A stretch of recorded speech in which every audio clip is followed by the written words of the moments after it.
have an oila bird that's mixed together with a chatas bird, and the person ate the bird thinking it was a chatas. A chatas is meant to be eaten by the kehanim. So a kohen ate it.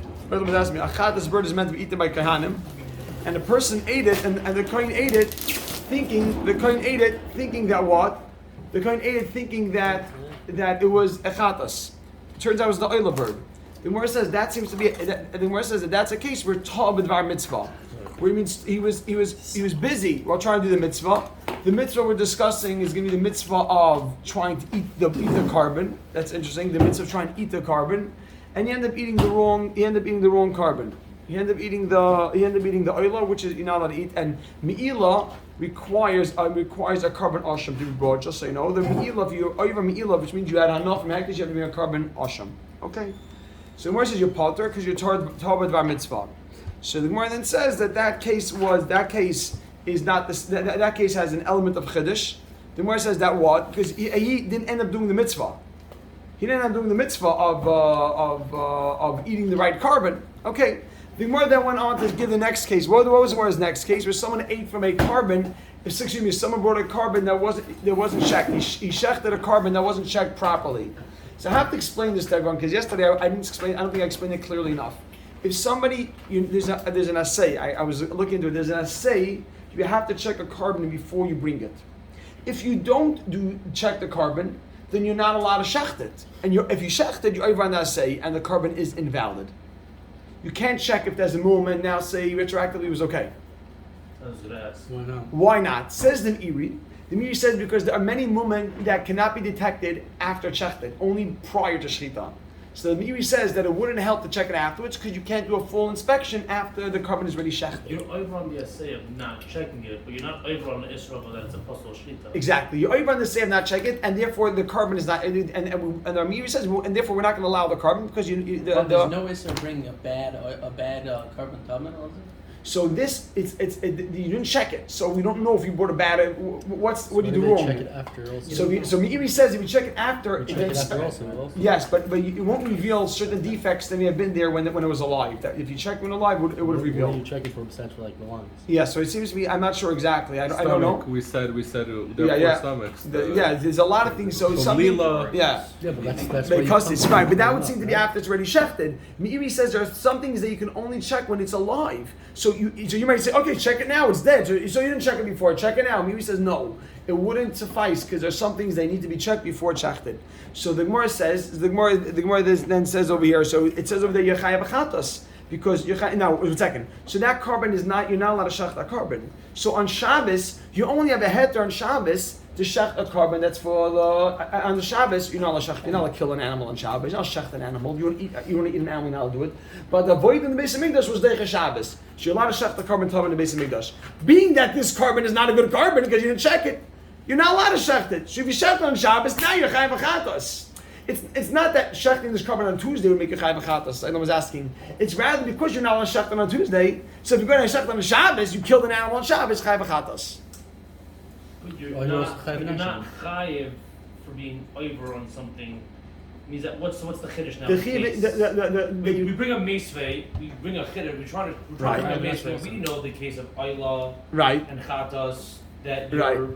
What's the chiddush? That you're putter, even though you do over on something, and the chiddush not making that in lulav is that by lulav you actually did the mitzvah. Right, exactly. Then we bring this case as a kasha on the Ayla and chatas case, but over here we see that you're over on it, but you're chayiv.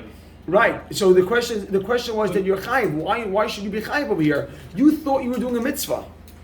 The question of the Gemara was, the Gemara is asking, you brought a carbon that wasn't shechted properly. You thought you were doing a mitzvah. You thought you were shechting the carbon, the right carbon. It turns out it wasn't the right carbon. Why should you be chayav chatas? We just established that if you think you're doing something, even if it doesn't come out to being a mitzvah, as long as in your mind you thought you were doing a carbon, you were doing a mitzvah, then you should be off the hook. Who cares what the eventuality was, whether you actually did the mitzvah or not? That's irrelevant. Why aren't you putter because it's a suffix? You don't know that it's for sure wasn't you're there. chayiv for shechting on Shabbos. You're not allowed to shecht an animal on Shabbos. The reason, but it's still no, you had no. It's not something. You're not allowed to shecht it. But it might be good. No. You know because it's reject. Exactly. It needs to be, and that's ma'akiv. that would invalidate it alone. You know, checking out. Let's say Heter on Shabbos is only if it's checked. The It's second you Amazing. check it, even if it's What? gone, you don't have the heter. Oh, why Ashim? For Meila. Oh, wait a second. So over here, 1 second. But you're saying maybe there's Meila here also. It's No, but you were doing that void over there. You're saying very good. Yeah, you're asking why, right? You lost your head there. So he's asking. Rav Shai is asking. Maybe Rav Shai is raising a good point. Rav Shai is saying technically there should also be an Isser Meila over here. Or bring out the chiddush of the chatos that you're chayav for what you were over on. Yeah, but otherwise you're not being Right. It doesn't matter if there's You Meila lost or your- not. you lost your Right. heter. No, but the question is You lost your head to look out. It's not on the Meila. You didn't lose your heter. Who cares if it's Oh, it's okay. It's Rav Shai is asking an interesting question. Okay, 1 second. I want to just get to that, and then we'll go a little further. Listen to Baisai. It happens to be very geshmag, and I every time I had a few minutes today, I was trying to see how others bring down, and I finally found that I looked in a lot of the rates from, and finally in the bottom of the blue art scroll, not the red art. So I was looking around how they discussed it. They mentioned one interesting thing, which I think the other will appreciate. I found that he said the Olam is what happened was the Gemara says, so why are you chayav b'chatas? You were trying to do that. You were trying to shech the carbon. Oh, so it wasn't checked properly, but you're trying to do the mitzvah. So the Gemara answers you. We said yesterday you're negligent. Why are you negligent? Because you took it from the wrong pen. Right, Rashi says it's Karla Mezid. So that's really a pshia, that's negligent. You took it from the wrong pen. So everyone's asking, I don't get it. Did you do an Avera? Why don't you get ski law? Like it? So listen to this. I want them to hear a chap. Listen to the chap. You ready to this? You sure? So did you do something wrong or it's okay? So listen to what I saw. This is what I saw. When you took the animal, you were negligent because you took the wrong animal. So that action, when you went to the pen and you thought you were doing a mitzvah, you were not doing a mitzvah. You're not off the hook for something. You thought you went to the pen. This action right now you're being negligent. But now that it came to shechting the carbon, right? Now that it came to shechting the carbon, certainly when you're shechting the carbon, you're completely doing it unintentionally. The shechting is not negligence. The fact that you didn't search before, let's say you came now after look at this pen, I went to the wrong pen.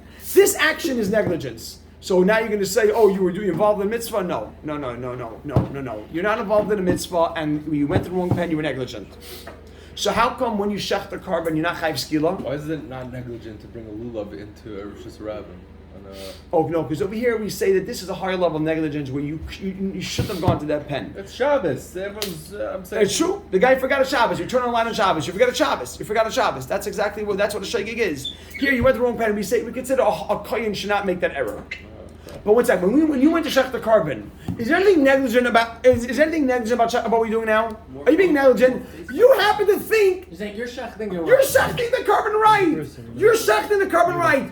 You messed up earlier. Now I brought the behema here. Now I'm shechting. I think for a sec I'm doing something negligent now. Is there anything I should do on my part right now and have the animal in front of me? Stop. At this point, I was like, earlier on I could have done something better. Now when I have the carbon, is there anything more I could do? You're right. 10 minutes ago, I should have been careful which pen I went to. I went to the wrong pen. Yaakov, Rashi this part? Why isn't that an Indies though? You're masculine? No, you hear it now. You were asking yesterday. No, you asked me yesterday. No, listen. I want them to hear this and we're jumping right to tomorrow. You asked yesterday, are you a pshia or you're shaking? The answer is you were negligent when you went to the wrong pen. So that action was negligence. Now you brought the animal to shecht. Right now you're about to shecht the animal. Are you being negligent by shechting the animal? You think it's the right one. So 10 minutes ago you should. Separating it, splitting it into two. Yeah. Rough. I hear it. I just don't. It's very That rough. makes it exactly. That makes it that you can still be that it's not a chiv skila. Yes, that's your chayv No, the b'chatas. only reason why you're chayv b'chatas is because it's an Indies. Right. I'm saying. So right now it's accidental. Meaning Right, that so you the split two things. When he went to get Chil Shabbos was an Indies. yes, the actual Shabbos are items. That's all. I don't chop it. Otherwise you wouldn't be The actual the I actual understand what you're Still saying. chayiv skila for being mechal. yeah no. Thank you so much, man. Seltzer. That's where Rashi says carve upgrade lamazin. on If it that. was taco mazin, it'd be carve Right. Yes, carve lamazin. Okay, the boys say, let's jump right to the Mishnah. Okay, there's always what to discuss. Baruch Hashem. Jumping right to the Mishnah. Zogt a brand new Mishnah here, Rabbi Sai. Mekabelas Isha. Mekabelas Isha miyad bina. A woman can take from the hand from. Mekabelas Isha. A woman can take the lulav. Mekabelas Isha. Mekabelas Isha. A woman can take the lulav miyad bina from her son, umiyad bayla, and from her husband. She can take the lulav, umachzirasai lamayim, and she can return it to the water, b'Shabbos, on Shabbos. But not under bar mitzvah. Any of them, you're I'm not sure. It's true. The truth, I'll tell you why. You'll see. I'm not going to answer yet. Okay. What if you're the water? So Nice. Oh, so it's a yes. So shouldn't wilt. Now, I just want to point it out. So you hear this, Rabbi? The Mishnah says a woman can take from her son or from her husband the lulav and return it to the water on Shabbos. The Gemara is going to just Water to keep it fresh. to keep it fresh, or shouldn't wilt. What's the chiddush that you can take it from her? Banana? So there's two elements of chiddush over here. The Gemara will discuss taking it from a husband. The Rabbi say putting in the water. You can write. I want to speak it out before we write anything. I want to speak it out. There's two issues over here. One is taking it from a husband. Is she allowed to do it or not? That seems to be one thing. It doesn't say a woman could put it. If the husband if there was no element of chiddush there, there's nothing we're seeing from there. Would have said a woman can put it in the water. A woman can take from a husband. There has to be some chiddush there. Well, let's wait for the Gemara to discuss that. It's her mitzvah. Oh, so then the next thing is the Gemara says she could put. The Mishnah says she could put it in water. She could put it in machzirosa. Means return it to the water. It doesn't say to put it. Return it to the water. Not the physical aspect. The lulav. Here we mean the lulav. The It means the hadassim. Yeah, anything that you want to put. Oh, so what could be? Rabbi, I just want to speak out. I'm telling you what Rashi doesn't say. There's two pshatim. Really, on Shabbos, you're not allowed to do certain things. You're allowed to put it back to the. Like it says, you're allowed to return it to the water. We'll see in a second. You're not allowed to add new water to the vase with the hadassim are. Why? There's a problem on Shabbos. Something called zereah. You're not allowed to plant. Something that's detached already doesn't have that issue. But the Rebbeinu came along and said, don't do things which. I'm sorry. Right. Oh, so one second. Listen to this. Grow in water. You're right. No, but anything. Oh, here he's saying. But anything that's detached does not have the issue deraisa of planting of zereah. But the Rabbanan came along and said, don't do things which give the appearance of planting. So over here, if you take it and return it to its original water, that's okay. It doesn't. That doesn't appear like planting. That's the pshat we're gonna say. That happens to be the pshat of the Rebbeinu Chananel. Rashi says a different thing. On Shabbos, you're not allowed to do extra exertion. You're not allowed to exert yourself for things that aren't necessary or things. And Rashi says you're exerting yourself. Rashi says interesting to fix a kli. You mean you're exerting yourself to fix the lulav. So returning it to the old water, you're allowed to do. To add new water, that's too much. So for simplicity's sake, we're going to say you're allowed to return to water on Shabbos, and it doesn't appear like planting. Right? That's simple. You could take the lulav, return it to the old water, and it doesn't appear like planting. That's what we want to go with. Is the lulav itself not Oh, 1 second. Amazing. Rafal's mentioned. I'm happy you mentioned that because I didn't say this over. I'm going to mention that Rafal's pointing something out. Shkech Rafal, it's an important point. Rafal's saying, what about muktzah? And we're talking about Bisman Beis HaMikdash when you're allowed to take the lulav on Shabbos. On the first day. Oh, so yes, exactly. We're allowed to. We're only talking about Bisman Beis HaMikdash. Shkayach. It's just for to have it clear exactly. Fine. So the Gemara says over here, Mekabel Ishim Yad Beno Umiyad Baila Umachzirosha. She can take the lulav Umachzirosha L'Mayim B'Shabbos and return it. Machzirosha means return it to the water on Shabbos, and we add on the side, and it doesn't appear like planting. Rabbi Yehuda says he's going to clarify this a little further. B'Shabbos Machzirin, you can return to the same water. B'Yom on Yom Tif, less restrictive. Meisifin, you're even allowed to add more water. Yom Tov is less restrictive, and you're even allowed to add new water. Now look what he says. You should change the water. You should or can. You should. You should. Rashi says, "B'chol shamoy mitzvah lahachlif."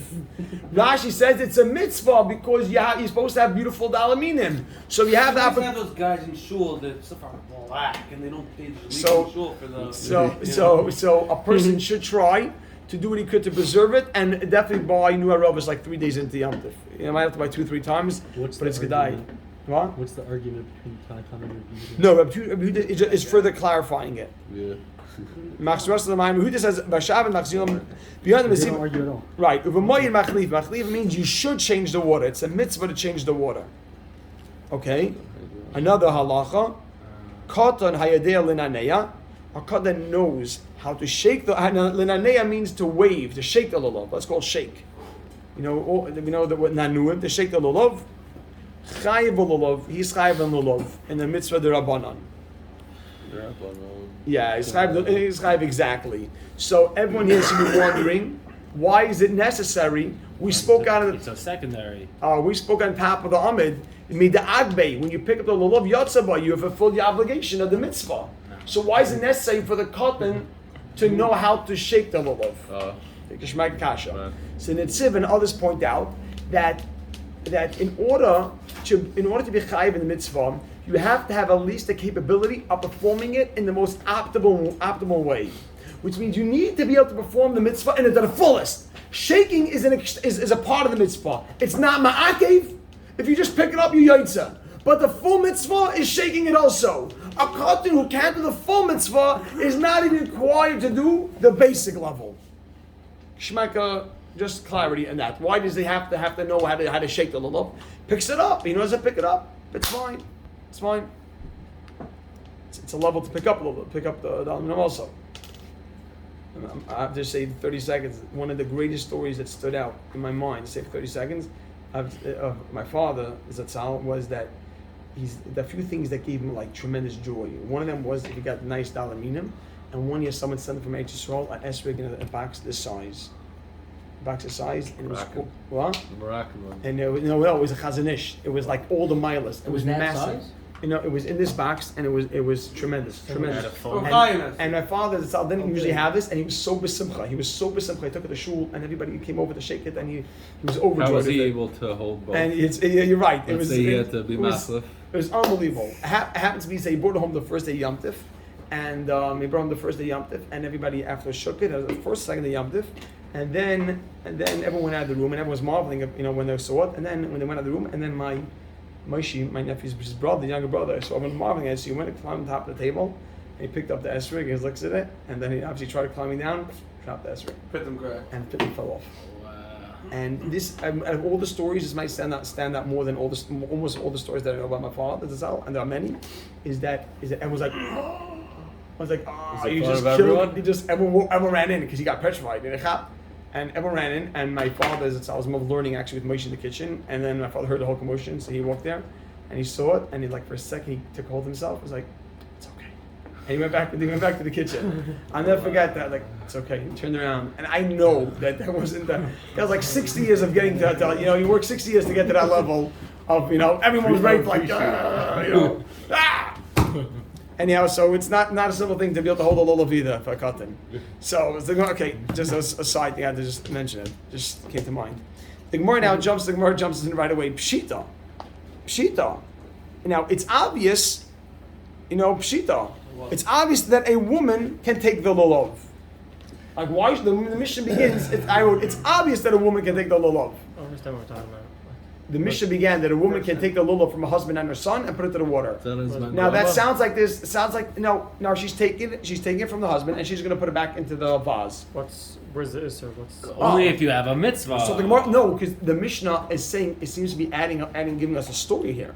A woman, or giving us a lot of detail. A woman can take it from her son. Why is it necessary? If the chiddush was only to teach you that she could put in water, say a person can put the lulav in water. Why do you have to add a woman can take the lulav from her husband and her son and put it in the water? Is the Gemara asking? The Gemara trying to figure out what the Isser is? Yeah, the Gemara's understanding there's an element of chiddush in the Mishnah. So the Gemara is saying pshita. It's obvious. Why do you have to stress it? The Gemara says no, not so fast. So we know that obviously. the husband comes to the shul, he's not going to put a ring because he's married. His wife's going to take it. Also, that's what we know now, but it's not so simple. Look, wait a second. Mao the Tema, the Gemara says, Mao the Tema, you may have thought, Hoyel, since the Isha, La Bas Chiyuva, a woman is not obligated, Ema Loisi Kabel. Maybe she shouldn't take it. I wrote that because for her it's muktzah. Ema Loisi Kabel. Maybe she shouldn't take it because for her it's muktzah. You think she's allowed? No, maybe she shouldn't take it from a husband because since she isn't You can only take it on Shabbos because it's a mitzvah, chiyuv mitzvah. Yeah, For her, now. there is no Now maybe a lulav for her is off limits. Maybe if you're not, the only reason why I allow it to be touching it's now something which is set aside for mitzvah you can't use for other purposes, right? A shofar on Rosh Hashanah, now you can't play with a shofar. An esrog you can't go play with an esrog, only for the mitzvah.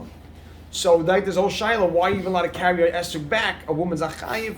That's a huge discussion. But just if something which is not relevant to the mitzvah, maybe the woman shouldn't be allowed to take it. Kamash Malan that it's okay. Now Why what's is it the okay? Kamash Malan? Right. Is it okay because she amazing. has kids? Or is it okay? There's for a big her? discussion what the Kamash Malan here is. Either Rabbi say the Gemara says, Rabbi say I want you to see the Rashi. Just look at the Rashi for a second. Kamash Malan in the Gemara. You see the Gemara down about a few lines down. Kamash Malan. You have that few lines down the wire lines of Rashi. Kamash Malan. The last three words on line is Kamash Malan. Yeah. Kamash Malan. Kivan de roi linetilas anoshim. Since it's something which is fit for the men to take. Torah's kli alav has a shem kli. It's something which is used on Yom Tif. Umutter b'tilta l'kol, and you're allowed to move it for everybody. 1 second.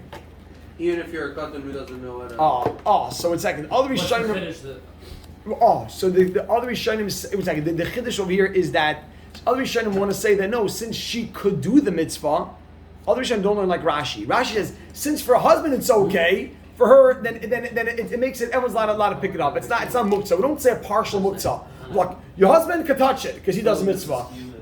You, what? Oh, 1 second. I'm going to get to that. The Gemara's having me now. It was interesting. You would have thought a husband could do it, for he's allowed to touch it. You can't do it, you're not touch it. That's interesting. They're not communicating. What Rashi's saying is that there is no muktzah here. It's a kli yom tov. Rashi's saying that it is muktzah, but we're being matur. Exactly. Rashi's saying there's no muktzah here because for a husband he's allowed to do it. There's no muktzah. Other Rishonim say kamash. Based off the individual. That stuff is a How you're chiddush. changing the thing for her. Oh, Just 'cause it's good you're saying that once it's used on Yom Tif, then you don't say muktzah for yeah. Wait, so then technically you use it for anything? No. You're right. But multiple total. How far? Mortal total. But 1 second. Other Rishonim learned our mayor that Kamash Malan, since she could do the mitzvah, she's not obligated. Since she could do a woman, by the way, is not obligated to take it. It's definitely a mitzvah a woman should do. She could do the mitzvah. Why not? But a woman's not obligated to shake lulav. But the other Rishonim say Kamash Malan, since a woman could do the mitzvah, then it's not. So mitzvah. then if he did the mitzvah already, then he over here it gives the whole Rava says that you put it in a kli. Why? Because then it's like you didn't do the mitzvah. Because Right. if you did the mitzvah, then you can't hold it. That's You the can't- whole thing of the kli. You can't right. So then why? It's something of a mitzvah. It's a kli mitzvah, whatever you want to call it. That you just said. No, that was only because that very good. That was a case where someone carried on Shabbos. To get yourself off the hook, it has to be that you're involved in a mitzvah. You're saying very good. Now, so it's not so simple. You can't just carry it around your lulav afterwards. Shaila, 1 second. On Yom Tif, there's a shaila. Why are you allowed to carry your lulav home?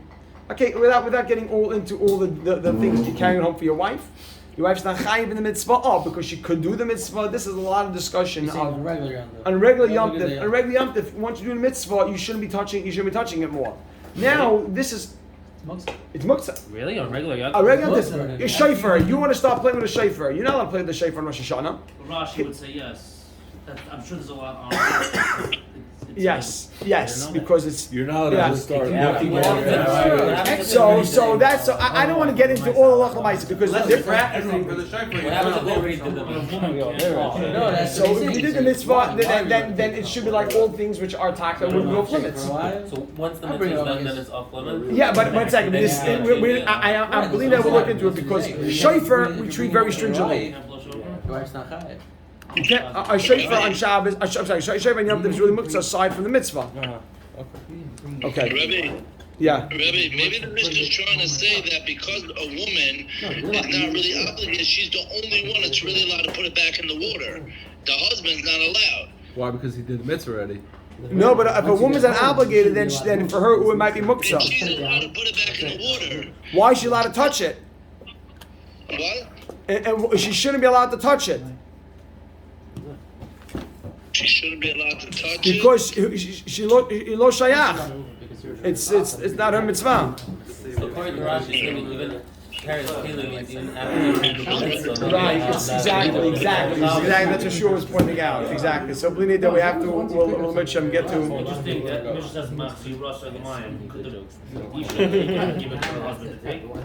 Pick it up, you can walk somewhere. Why would it be different now? I'm not saying. I'm wondering. You're saying. I thought we're saying that because to teach you that only allowed to return it to water. We want to teach you that added chiddush of returning it to the water. I think that's why we're using that lashon of machzor because you like to. Okay, Rabbi Say.